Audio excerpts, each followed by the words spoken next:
اعوذ باللہ من الشیطان اللعین الرجیم بسم اللہ الرحمن الرحیم۔ صفحہ نمبر 86۔ اس صفحے میں سورہ مبارکہ نساء کی 45 سے 51 نمبر تک کی 7 آیتیں ہیں کہ جن کا ترجمہ یہ ہے۔ بسم اللہ الرحمن الرحیم۔ اور اللہ تمہارے دشمنوں کو خوب جانتا ہے اور وہ تمہاری سرپرستی اور مدد کے لیے کافی ہے۔ یہودیوں میں وہ لوگ بھی ہیں جو کلمات الہیہ کو ان کی جگہ سے ہٹا دیتے ہیں اور کہتے ہیں کہ ہم نے بات سنی اور نافرمانی کی، اور تم بھی سنو مگر تمہاری بات نہ سنی جائے گی۔ یہ سب زبان کے توڑ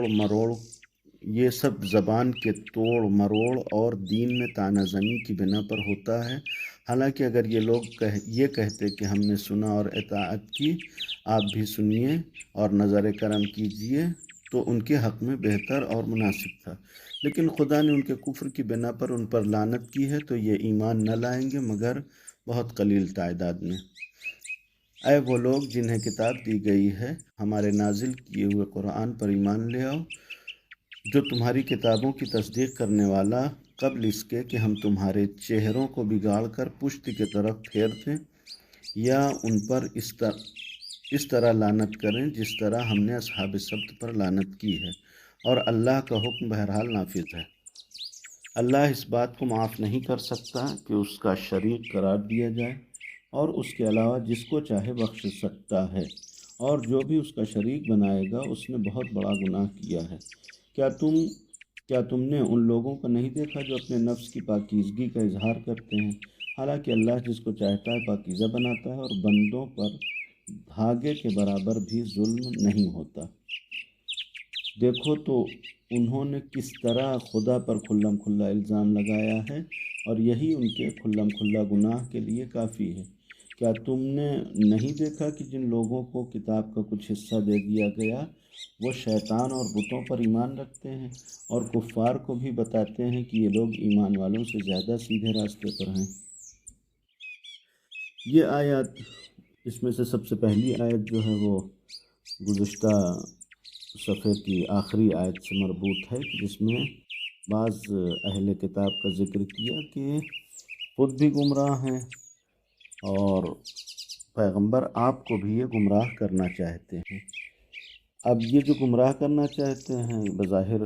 یعنی اس طریقے سے پیغمبر کے سامنے آتے ہیں جیسے پیغمبر کے مشفق اور پیغمبر کے خیر خواہ ہیں، لہٰذا پیغمبر کو پروردگار عالم نے اس بات کی خبر دی کہ یہ تمہارے خیر خواہ نہیں ہیں بلکہ تمہارے دشمن ہیں۔ واللہ اعلم باعدائکم، اللہ جو ہے تمہارے دشمنوں کو اچھی طریقے سے پہچانتا ہے، یعنی یہ تمہارے دشمن ہیں جو تمہیں گمراہ کرنا چاہتے ہیں اور سیدھے راستے سے ہٹانا چاہتے ہیں، لیکن تمہیں ان سے ڈرنے یا ان سے گھبرانے کی ضرورت نہیں ہے۔ وَكَفَى بِاللَّهِ وَلِيًّا وَكَفَى بِاللَّهِ نَصِيرًا، اللہ تمہاری حمایت کے لیے کافی ہے، اللہ تمہاری مدد کے لیے کافی ہے، یعنی اللہ تمہارا مددگار ہے، تمہارا حامی ہے، لہذا تمہیں ان سے ڈرنے یا گھبرانے کی ضرورت نہیں ہے۔ اس کے بعد پھر یہودیوں کے بعض صفات کا ذکر کیا کہ یہودی وہ لوگ ہیں کہ جو تحریف کرتے ہیں کلمات الہیہ میں، اور اس کے بعد 3 چیزیں یہاں پر بیان کی ہیں یہودیوں کی، 3 باتیں۔ اس کے حوالے سے بعض مفسرین نے اس بات کا خیال ظاہر کیا ہے کہ یہ جو ان کا یہ گناہ بیان کیا گیا ہے کہ یہودی تحریف کے ماہر ہیں اور کلمات الہیہ کو میں تحریف کیا کرتے ہیں، یہ اسی کے نمونے کے طور پر یہ پیش کیا گیا ہے یا اسی کے مصداق کے طور پر پیش کیا گیا ہے یہ 3 گناہ۔ لیکن آیت اللہ جوادی حفظہ اللہ اپنے استاد علامہ طباطبائی رضوان اللہ تعالیٰ علیہ سے نقل کرتے ہیں کہ نہیں، یہ مصداق نہیں بیان کیا گیا ہے بلکہ تحریف ایک گناہ ہے یہودیوں کا، ایک خصلت ہے یہودیوں کی، اور یہ 3 گناہ اس کے ساتھ ساتھ الگ ذکر کیے گئے ہیں جو یہاں پر ذکر کیے گئے ہیں، ورنہ تحریف اصل جو قرآن مجید نے ذکر کیا ہے کہ یہ تحریف کیا کرتے ہیں کلمات الہی میں، احکام الہی میں تحریف کیا کرتے ہیں، بدلاؤ کیا کرتے ہیں، یہ مربوط ہے ان کی کتاب توریت سے۔ توریت کو انہوں نے جیسے چاہا اپنی مرضی کے مطابق اس کے الفاظ اور معانی کو بدل ڈالا ہے۔ یہاں پر جو 3 گناہ ذکر کیے گئے ہیں ان کے، یہ کہ وَيَقُولُونَ، اللہ تبارک رضوان اللہ تعالیٰ علیہ فرماتے ہیں کہ اگر یہ مصداق ہوتا تو یہاں درمیان میں یہ واو نہ ہوتا، بلکہ یقولون، یعنی یحرفون الکلم یقولون، تو یہ ساری چیزیں جو ہے وہ یحرفون کے مصداق کے طور پر کہی جا سکتی تھی، لیکن ویقولون کہنا اس بات کی دلیل ہے کہ تحریف کرتے ہیں اور کہتے ہیں، یعنی اور یہ الگ یہ گناہ ہیں۔ وہ تین گناہ یا تین چیزیں جو یہاں ذکر کی ہیں وہ یہ کہ یہود پیغمبر کے زمانے میں سمعنا و عصینا کہتے تھے۔ عام طور سے آدمی جس کی اطاعت کرتا ہے، جب بھی وہ کوئی حکم دیتا ہے تو اس کے مقابلے میں عربی زبان کہا جاتا ہے سمعا و طاعتا، یعنی ہم آپ کی بات سن رہے ہیں اور انشاءاللہ اطاعت کریں گے، یا سمعنا و اطعنا، ہم جو ہے وہ ہم نے سنا آپ کی بات اور انشاءاللہ اطاعت کریں گے، مثلا آگے آپ کی بات مانتے رہیں گے۔ لیکن اس کے مقابلے میں یہاں پر یہودیوں کا یہ جملہ نقل کیا کہ نعوذ باللہ پیغمبر کو کے سامنے یہ کہا کرتے تھے سمعنا و عصینا، ہم نے سنا لیکن ہم تمہاری بات مانیں گے نہیں، بلکہ ہم نافرمانی کریں گے۔ دوسرا جملہ واسمع غیر مسمع، کہ اس جملے کے حوالے سے یہ معنی بیان کی واسمع غیر مسمع، یعنی تم ہماری سنو، ہم تمہاری سننے والے نہیں ہیں۔ یعنی پیغمبر نعوذ باللہ پیغمبر سے آ کر کہتے تھے کہ تم صرف ہماری سنو، ہم تمہاری سننے والے نہیں ہیں، یعنی صرف ہماری بات تم سنو، ہم تمہاری بات نہیں سنیں گے، جب بات نہیں سنیں گے تو اطاعت بھی نہیں کریں گے۔ تیسرا جملہ جو قرآن نے نقل کیا وہ راعنا، پیغمبر سے آ کر کہتے تھے راعنا، یا مسلمانوں کے سامنے اس چیز کو وہ کہتے تھے راعنا، کہ ان کا مقصد جو طعنا فی الدین، لیم بالسنتہم، اپنی زبان کو توڑ مروڑ کے پیش کرنا اور اہل دین کو طعنہ دینا، یعنی ایک طریقے کا چڑھانا تھا کہ جو چڑھ نکالا تھا۔ سمعنا و اطعنا کے بجائے جو ہے سمعنا و عصینا کہتے تھے۔ واسمع، سننے کے بجائے کہ مثلا پیغمبر ہماری بات سنیے، ان سے کہتے تھے آپ سنیے، ہم آپ کی سننے والے نہیں ہیں۔ وراعنا، راعنا یہ جو ہے وہ یہاں پر راعنا عربی کا لفظ ہے، راعنا یعنی ہماری رعایت کریں، ہمارے ساتھ جو ہے وہ مثلا توجہ کریں یا ہماری طرف نگاہ کریں، نظر کریں، اس معنی میں ہے۔ لیکن یہ یہودی جو ہے وہ اس کو اپنی زبان جو ان کی عبری زبان تھی اس کے معنی میں لیتے تھے کہ وہاں راعنا کے معنی برے ہیں، اور راعنا کے معنی بیان کیے گئے کہ راع کے معنی جو ہے وہ نعوذ باللہ خبیث اور شریر انسان، جو انسان جو ہے وہ پاکیزہ نہ ہو، خبیث ہو یا شریر ہو، لہذا راعنا میں جو نون الف ہے وہ متکلم مع الغیر، یا جس کو جمع متکلم کی ضمیر کہتے ہیں ہم، لہذا راعنا یعنی ہم میں سے سب سے شریر انسان نعوذ باللہ، یا ہم میں سے سب سے خبیث انسان نعوذ باللہ، یہ پیغمبر کو نعوذ باللہ یہ کہا کرتے تھے یہودی۔ لہذا قرآن مجید نے کہا کہ یہودیوں کی یہ خصلت کی تحریف کرتے ہیں ایک، دوسرے ان کا گناہ یہ ہے کہ پیغمبر کے سامنے آ کر کہتے ہیں کہ ہم تمہاری بات سنتے ہیں لیکن ہم اطاعت نہیں کریں گے، تیسرے یہ کہ پیغمبر کو نعوذ باللہ اس طریقے سے خطاب کرتے ہیں کہ تم ہماری بات سنو، ہم تمہاری سننے والے نہیں ہیں، اور چوتھے یہ کہ راعنا کہتے ہیں، یا لیم بالسنتہم کے ساتھ جو ہے وہ بعض لوگوں نے اس طریقے سے کیے، راعینا کہتے تھے، راعی یعنی چرواہا، راعینا یعنی ہمارے چرواہے نعوذ باللہ، یعنی پیغمبر کو اس طریقے سے خطاب کرتے تھے اور مسلمانوں کو طعنہ دیتے تھے۔ قرآن یہ ان کے مقابلے میں جواب دیتا ہے کہ وَلَا أَنَّهُمْ قَالُوا سَمِعْنَا وَأَطَعْنَا، سمعنا و عصینا کے بجائے اگر یہ سمعنا اور اطعنا سمعنا و اطعنا کہتے تھے ان کے لیے زیادہ مناسب تھا۔ واسمع غیر مسمعین کے بجائے واسمع کہتے تو جو ہے وہ زیادہ مناسب تھا، اور راعنا کے بجائے وانظرنا کہتے تو یہ ان کے لیے زیادہ بہتر تھا۔ لیکن یہ ایسا نہیں کرنے والے ہیں۔ کیوں ایسا نہیں کرنے والے ہیں؟ کیونکہ لعنہم اللہ بکفرہم، کہ ان کے کفر کی بنیاد پر پروردگار عالم نے انہیں اپنے رحمت سے دور رکھا ہے، اور اس رحمت کی دوری کی بنیاد پر فلا یؤمنون الا قلیلا، ان میں سے بہت کم ایسے افراد ہیں کہ جو اللہ کے اوپر اللہ کے رسول کے اوپر ایمان لے آئیں۔ اس کے بعد پھر ڈائریکٹ خطاب ہے اہل کتاب سے، انہیں یہودیوں سے کہ یا ایھا الذین اوتوا الکتاب آمنوا بما نزلنا، کہ اے اہل کتاب، اے یہود، تم جو ہے وہ ایمان لے آؤ ہماری کتاب کے اوپر، یا ہم نے جو نازل کیا ہے۔ یہ ایمان لانے کی دعوت کس بنیاد پر ہے؟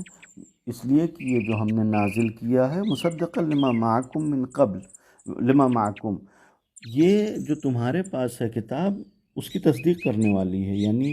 یہ قرآن مجید جو ہے توریت کی تکذیب نہیں کرتی، بلکہ جو تمہارے پاس ہے، جو تمہارے اوپر نازل کیا گیا ہے برحق، یعنی وہ چیز نہیں جو تم نے تحریف کر کے بنا لیا ہے،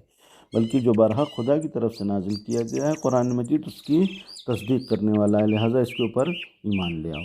پھر اس کے بعد دو دھمکی ہے ان کے لیے کہ اگر ایمان نہیں لے آئے تو کیا ہوگا، من قبل ان نطمس وجوہا فنردها علی ادبارها، ایمان لے آؤ قبل اس کے کہ ہم تمہارے چہرے کو تمہارے پیٹھ کی طرف پھیر دیں۔ یہاں پر مراد یہ ہے کہ تمہارے چہرے کو بالکل مسخ کر دیں، بالکل جو ہے مٹا دیں، ختم کر دیں، یعنی فکری اعتبار سے تمہارا وجود ختم ہو جائے اور تم جو ہے وہ گزشتہ حالات کی طرف پلٹ جاؤ، یعنی جو حالات پہلے تھے تمہارے اسی طریقے کے حالات میں تم پھر گرفتار ہو جاؤ۔ او نلعنہم کما لعنا اصحاب السبت، یا ہم تمہارے اوپر ایسی لعنت کریں، ایسے تم کو اپنی رحمت سے دور کریں جیسے اصحاب السبت کو ہم نے اپنی رحمت سے دور کیا تھا۔ اصحاب السبت ان لوگوں کو کہتے ہیں کہ جو جناب داؤد علیہ السلام کے زمانے میں تھے، انہی یہودیوں کا حصہ تھے، جناب داؤد علیہ السلام کے زمانے میں تھے، اور چونکہ ان کے لیے منع یہ تھا کہ وہ سنیچر کے دن، یوم السبت، سبت جو ہے وہ چھٹی کے دن کو کہتے ہی ہیں کہ سنیچر کا دن چھٹی کا دن تھا، لہٰذا یوم السبت کو ان کے لیے منع کیا گیا تھا کہ اس دن وہ کام دھندہ چھوڑ کر اور صرف خدا کی عبادت کریں۔ پہلے تو انہوں نے جو ہے وہ مثلاً اس طریقے سے عبادت کیا کرتے تھے، لیکن بعد میں عبادت کرنا ترک کر دیا، لیکن کام دھندہ کوئی کام نہیں کرتے تھے، یعنی بیٹھے رہتے تھے لیکن عبادت نہیں کرتے تھے۔ پھر کھیل کود میں مشغول رہنے لگے عبادت چھوڑ کے، یہاں تک کہ پروردگار عالم نے ان کو آزمائش اس طریقے سے کیا کہ یہ جہاں شکار کرنے جاتے تھے مچھلی کا، وہاں جو ہے وہ سنیچر کے دن، چھٹی کے دن مچھلیاں بہت زیادہ آنے لگیں۔ انہوں نے یہ دیکھا تو ان کے دل میں یہ لالچ پیدا ہوئی کہ ہم اس دن شکار نہیں کرتے اور اس دن مچھلیاں زیادہ آتی ہیں، تو انہوں نے یہ حیلہ اختیار کیا اس طریقے سے کہ جمعے کو لے جا کر جال وہاں بٹھا کے چلے آتے تھے، اور اس کے بعد پھر سنیچر کو وہ مچھلیاں آ کے وہاں پر پھنس جاتی تھیں، اور اس کے بعد اتوار کو جا کر یہ نکال لاتے تھے۔ اس حیلے کی بنیاد پر، اس مکر کی بنیاد پر پروردگار عالم نے ان کو مسخ کر دیا۔ مسخ اس طریقے سے کیا کہ ان کو جو ہے وہ بندر اور سور کی شکلوں میں بنا دیا، اور مسخ کے حوالے سے روایات ہیں کہ پروردگار عالم جن لوگوں کو بھی مسخ کرتا ہے صرف اور صرف جانور کی شکل ہوتی ہے، ورنہ ان کی نسل آگے نہیں بڑھتی۔ جو بھی مسخ ہوتے ہیں وہ 3 دن سے زیادہ اس دنیا میں نہیں رہتے ہیں، ہلاک ہو جاتے ہیں۔ لہٰذا مثلاً دنیا میں آج کوئی بندر ایسا نہیں ہوگا کہ جو بنی اسرائیل کی نسل سے ہو یا اس نسل سے ہو جو مسخ ہوئے، نہیں، وہ سب کے سب ختم ہو گئے، صرف اور صرف بندر کی شکل میں مسخ کیے گئے تھے، لہٰذا مثلاً بندر کو مسوخ جانوروں میں کہا جاتا ہے، یا مثلاً سور کی شکل میں مسخ کیے گئے تھے اس لیے اس کو جو ہے مسوخ جانور کہا جاتا ہے، نہ یہ کہ یہ اس کی نسل سے ہیں اس لیے نعوذ باللہ ان کو مسوخ کہا جاتا ہو۔ وَكَانَ أَمْرُ اللَّهِ مَفْعُولًا، اور اس کے بعد اس دھمکی کے ساتھ یہ کہ پروردگار عالم نے اس کا انتظام شروع کر دیا، یعنی یہ سلسلہ جاری ہے، اگر ایمان نہیں لے آتے تو تم اس عذاب میں گرفتار ہو سکتے ہو۔ اس کے بعد پھر یہ آیت ایسی ہے کہ جس کے لیے بعض روایات ہیں کہ بہت زیادہ پر امید اور امیدوار کن یہ آیت ہے کہ پروردگار عالم نے اس بات کا اعلان کیا کہ اللہ جو ہے وہ شرک کو معاف نہیں کرتا، وَيَغْفِرُ مَا دُونَ ذَلِكَ، لیکن شرک سے نیچے جو بھی گناہ ہے پروردگار عالم اس کو معاف کر دیتا ہے، لمن یشاء، جس کے لیے چاہتا ہے۔ پروردگار عالم جس کو بخشنا چاہے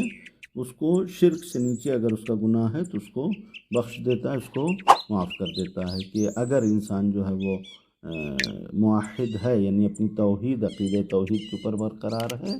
تو گناہوں کی معافی اس کے لیے آسان ہے۔ لیکن خدا نخواستہ شرک میں گرفتار ہو گیا تو پھر اس کے بعد گناہوں کی معافی نہیں رہ جاتی۔ لہٰذا اگر انسان جو ہے وہ گنہگار ہے، پروردگار عالم کی بارگاہ میں توبہ کرتا ہے، پروردگار معاف کر دیتا ہے۔ پروردگار عالم بعض مثلاً نیکیوں کے مقابلے میں چھوٹے چھوٹے گناہوں کو بخش دیتا ہے۔ پروردگار عالم جو انسان استغفار کرتا ہے خدا کی بارگاہ میں اس کو بخش دیتا ہے، اور یوں بھی پروردگار عالم اپنی رحمت سے بہت سارے گناہوں کو بخش دیتا ہے۔ لیکن اس کے باوجود پروردگار عالم نے اس بات کا اعلان کر دیا کہ ان اللہ لا یغفر ان یشرک، شرک والا گناہ جو ہے پروردگار عالم نہیں بخشتا ہے۔ اور شرک اس لیے بھی نہیں بخشتا ہے کہ یہ شرک جو ہے وہ افتراء ہے پروردگار عالم کے اوپر، بہتان ہے، وہ بھی بہتان عظیم، یعنی پروردگار عالم کا شریک قرار دینا۔ اس کا مطلب پروردگار عالم کے اوپر یہ تہمت لگانا ہے کہ نعوذ باللہ پروردگار عالم تنہا دنیا نہیں چلا پا رہا ہے، لہٰذا اس کو ضرورت ہے کہ وہ دوسروں کا بھی سہارا لے، اس لیے پروردگار عالم اس گناہ کو معاف نہیں کرتا۔ پھر یہ بعض یہودیوں ہی کے سلسلے سے ہے کہ یہودی اپنے کو برتر سمجھتے ہیں، اپنے کو دوسروں سے بہتر سمجھتے ہیں، یزکون انفسہم، اپنے نفس کو پاکیزہ بنا کے پیش کرتے ہیں، یعنی یہ پیش کرتے ہیں کہ ہم جو ہے وہ بہت ہی خدا کی منتخب قوم ہے، یا ان کا یہ دعویٰ ہے کہ پروردگار عالم یعنی جنت میں یہود اور نصارہ کے علاوہ اور کوئی نہیں جائے گا، کہ قرآن کہتا ہے کہ یہ سب ان کے خام خیالی ہے۔ لہٰذا اس قسم کے دعوے یہود کیا کرتے تھے۔ قرآن نے جواب دیا کہ بل اللہ یزکی من یشاء، کسی بھی فضیلت اور برتری کا مالک انسان خود نہیں ہوتا، بلکہ پروردگار عالم جس کو چاہتا ہے اس کو پاکیزہ بناتا ہے، جس کو چاہتا ہے اس کو منتخب قرار دیتا ہے۔ کہ یہ جو ہے وہ جو دعویٰ کر رہے ہیں اس دعوے میں سچے نہیں ہیں۔ اللہ کسی کے اوپر ظلم نہیں کرتا، یعنی جو جس لائق ہے پروردگار عالم اس کو اسی لائق رکھتا ہے۔ اور پھر اس کے بعد یہ لوگ جو اپنے کو کہتے تھے کہ ہم بہت پاکیزہ ہیں، ہم کو پروردگار عالم نے برتری دیا، ان کے حوالے سے کہا کہ یہ اللہ کے اوپر بہتان باندھ رہے ہیں۔ الم تر الی الذین اوتوا نصیبا من الکتاب انظر کیف یفترون علی اللہ الکذب، کہ یہ اللہ کے اوپر جھوٹ اور بہتان باندھ رہے ہیں، وکفیٰ بہ اثما مبینا، اور یہ ان کی گناہ کے لیے یہی کافی ہے، یعنی یہ ایک مصداق کافی ہے کہ یہ کھلم کھلا گناہ میں مبتلا ہیں، کہ خدا کے اوپر تہمت اور بہتان باندھتے ہیں۔ اس کے بعد آخری آیت یہ 51 نمبر کی آیت ہے کہ جس میں بعض یہودیوں کے حوالے سے کہ جس میں نام ذکر کیا گیا کعب ابن اشرف کا، کہ جو ایک یہودی عالم اور یہودی دانشمند تھا۔ اس کے حوالے سے ہے کہ جنگ احد کے بعد یہ مکے گیا، اور مکے میں مشرکین سے مل کر اس نے کہا کہ 30 آدمی تم